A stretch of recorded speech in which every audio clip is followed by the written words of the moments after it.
ଏକ ଅଜବ ଗାଁ। ଅନ୍ୟାୟ ବିରୁଦ୍ଧରେ ମହାରାଜା ବିଶ୍ୱକର୍ମା ଏବଂ ତାଙ୍କ ସେନା ସତ୍ୟପୁର ଉପରେ ଅତିକ୍ରମଣ କରିବାକୁ ମନେ କଲେ। ଏବେ ଗାଁରେ ଏକ ତନାବ ପରିସ୍ଥିତି ଜମି ଯାଇଥିଲା। କିଏ କହିଲେ ଆମେ ଯୁଦ୍ଧ କରିବା ଉଚିତ, ଆଉ କିଏ କହିଲେ ନାହିଁ, ଆମେ ଶାନ୍ତି ଏବଂ ବୁଦ୍ଧିମତ୍ତା ଦ୍ୱାରା ଏହି ବିପଦର ସମାଧାନ କରିବା ଉଚିତ। ଗୁରୁଦେବଙ୍କ ଯୋଜନା। ଗୁରୁଦେବ ଗାଁର ଲୋକଙ୍କୁ ଡାକି କହିଲେ, ମନେ ରଖ, ଯେଉଁଠି ଅନ୍ୟାୟ ଅଛି ସେଠି ନ୍ୟାୟ ଦ୍ୱାରା ଜିତିବା ଏକ ଲମ୍ବା ପଥ।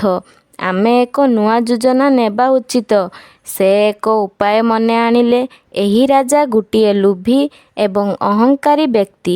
ଯଦି ଆମେ ତାଙ୍କ ଅହଙ୍କାର ଭଙ୍ଗ କରିବା ତାହେଲେ ତାର ଯୋଜନା ନିଷ୍ଫଳ ହୋଇଯିବ। ଗାଁର ଲୋକଙ୍କ ଅଭିଯାନ। ଗାଁର ଏକ ସମ୍ପୂର୍ଣ୍ଣ ନୂଆ ଯୋଜନା ତିଆରି ହେଲା। ସେମାନେ ରାଜାଙ୍କ ନିକଟକୁ ଏକ ଦୂତ ପଠାଇଲେ।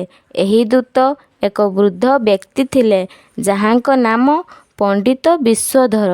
ପଣ୍ଡିତ ବିଶ୍ୱଧର ରାଜାଙ୍କ ସଭାରେ ପହଞ୍ଚି ଏକ ଅଜବ ଚ୍ୟାଲେଞ୍ଜ ଦେଲେ। ମହାରାଜା, ଆପଣ ଯଦି ଏତେ ଶକ୍ତିଶାଳୀ, ତାହେଲେ ଆମେ ଏକ ଆଗରୁ ଯୋଜନା ଦେଉ। ଯଦି ଆପଣ ଏହାକୁ ଜିତିପାରିବେ ତାହେଲେ ଆପଣ ଆମ ଗାଁ ଦଖଲ କରିପାରିବେ।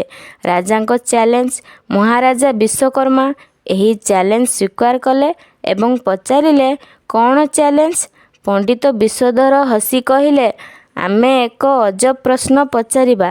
ଯଦି ଆପଣ ଏହି ପ୍ରଶ୍ନର ଉତ୍ତର ଦେଇପାରିବେ ତାହେଲେ ଆପଣ ଜିତିବେ। ଯଦି ଆପଣ ଉତ୍ତର ଦେଇପାରିବେ ନାହିଁ ତାହେଲେ ଆପଣ ଏହି ଗାଁ ଉପରୁ ଆପଣଙ୍କ ହାତ ହଟାଇ ଦେବେ। ଚତୁର ପ୍ରଶ୍ନ। ମହାରାଜା ଆତ୍ମବିଶ୍ୱାସରେ କହିଲେ, ମୁଁ କୌଣସି ପ୍ରଶ୍ନର ଉତ୍ତର ଦେଇପାରିବି। ପଣ୍ଡିତ ବିଶ୍ୱଧର ପ୍ରଥମ ପ୍ରଶ୍ନ କଲେ, ଜଗତରେ ସବୁଠୁ ବଡ଼ ଶକ୍ତି କ'ଣ? ମହାରାଜା କହିଲେ, ଅମରତ୍ୱ ଏବଂ ଶାସନ କରିବା। ପଣ୍ଡିତ ବିଶ୍ୱଧର ହସି କହିଲେ, ନାହିଁ, ଏହିସବୁ କେବେ ବି ଅବିନାଶୀ ନୁହେଁ। ସବୁଠୁ ବଡ଼ ଶକ୍ତି ହେଉଛି ସତ୍ୟ ଏବଂ ଜ୍ଞାନ। ରାଜାଙ୍କ ହାର। ମହାରାଜା ଆଉ ଦୁଇଟି ପ୍ରଶ୍ନ ଉତ୍ତର ଦେଇପାରିଲେ ନାହିଁ। ଏବେ ସେ ବୁଝିଲେ ଯେ ଶକ୍ତି ଏବଂ ଅଧିକାର ଦ୍ୱାରା କେବେ ବି ସତ୍ୟ ଜିତିପାରିବା ଯାଏ ନାହିଁ। ସେ ହାର ସ୍ୱୀକାର କରି ତାଙ୍କ ସେନାକୁ ଫେରିବାକୁ କହିଲେ। ଗାଁର ବଡ଼ ଜିତ୍। ଗାଁରେ ଏହି ସଫଳତା ଉତ୍ସବ ଭାବରେ ପାଳନ କରାଗଲା। ଏହି ଜିତ୍ ଅସ୍ତ୍ର ଦ୍ୱାରା ନୁହେଁ, ଯୁକ୍ତି ଏବଂ ସତ୍ୟର ଶକ୍ତି ଦ୍ୱାରା ହୋଇଥିଲା। ଏହି ଦିନରୁ ସତ୍ୟପୁର ଗାଁ ଏକ ନୂଆ ଚିହ୍ନିତ ସ୍ଥାନ ହୋଇଗଲା, ଯେଉଁଠି ନ୍ୟାୟ ଏବଂ ଆନ୍ତରିକ ସତ୍ୟପରାୟଣତା ସବୁଠୁ ବଡ଼ ଶକ୍ତି। ଶିକ୍ଷା।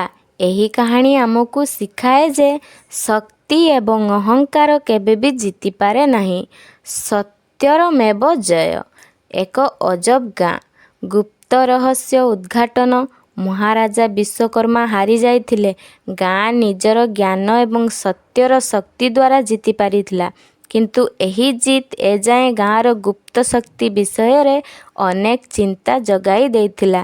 ଏବେ ଲୋକମାନେ ଅନ୍ୟ ଏକ ପ୍ରଶ୍ନ ଅନ୍ତରେ ଭାବିଲେ, ଏହି ଗାଁ ଏତେ ଶକ୍ତିଶାଳୀ କେମିତି?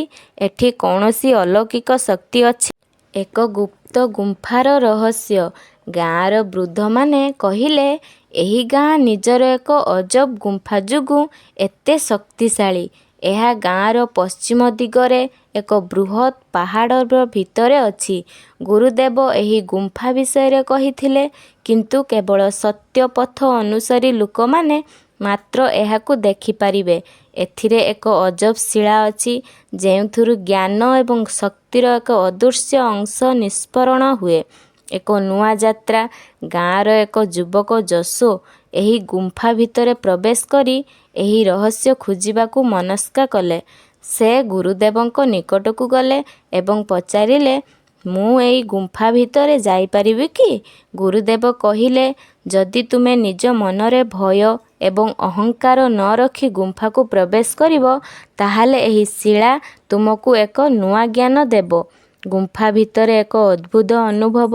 ଯଶୋ ଗୁମ୍ଫା ଭିତରେ ଲାଗିଲେ।